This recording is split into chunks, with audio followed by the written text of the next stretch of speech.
Chaldeans or Iraqi Christians have been settling in El Cajon for decades. Today, there are now more than 60,000 Chaldeans living here. With the rise of ISIS, more are fleeing Iraq and making their way to Southern California. It's a Christian genocide. People are being targeted, killed, just because they're Christian. Mark Arabo says Christians in Iraq are being given three options: convert to Islam, face death by the sword, or pay a tax.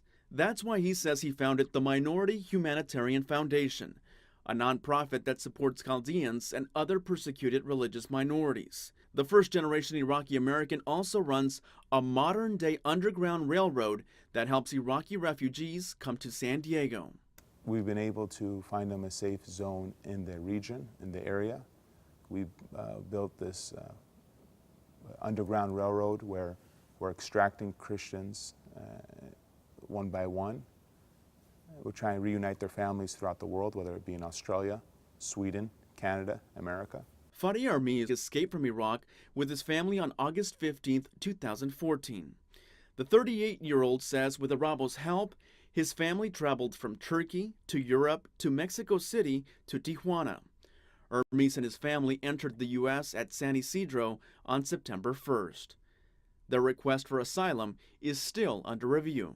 كم دمنا يعني أخني عوالي ومهجريني ومضطهديني ولازم خير يعني أخذت أمريكا غير يعني داوي لنا أوراق دوايبا تبلخو خد عيشو يثناق حرية كبخ استقرار. Other local Chaldeans tell similar terrifying stories of a lawless Iraqi society. Even before the Islamic State's 2014 campaign in northern Iraq and Syria, Al-Qaeda sympathizers and others attacked residents for perceived infractions of Sharia law. He had a liquor store that he owned with his dad, and they threatened him to leave the store for them, or they would kill him and his family. Arabo says they have compiled a list of 70,000 people, all begging to be rescued. We matched them with 70,000 American sponsors that said we'll give them a home, we'll give them clothes, we'll give them a job. They won't take any social assistance. You would think that we would do what we did during the fall of Saigon, where we airlifted 150,000 Vietnamese. You would think that we would do what we did in Bosnia, but we're not. Arabo says each of these desperate individuals could be saved with a U.S. visa, a document now impossible to obtain in Iraq because the embassies are not processing visas.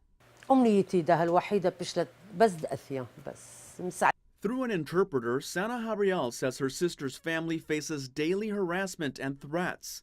She's asking Arabo to help get them out of Iraq. But critics, even from within the local Chaldean community, are skeptical, noting that these expensive journeys, which can run up to $25,000 for a family of four, rely on a shadowy network of anonymous guides. Others cite the 27 Chaldeans now in custody of U.S. Immigration and Customs Enforcement at Otay Mesa. 15 have been ordered deported, and 5 face criminal charges for entering the U.S. under false pretenses. Several had been granted asylum in other countries, and others were using aliases. Under federal law, a foreign national already living openly and safely in a third country cannot be granted asylum in the U.S. But that's not deterring Arabo.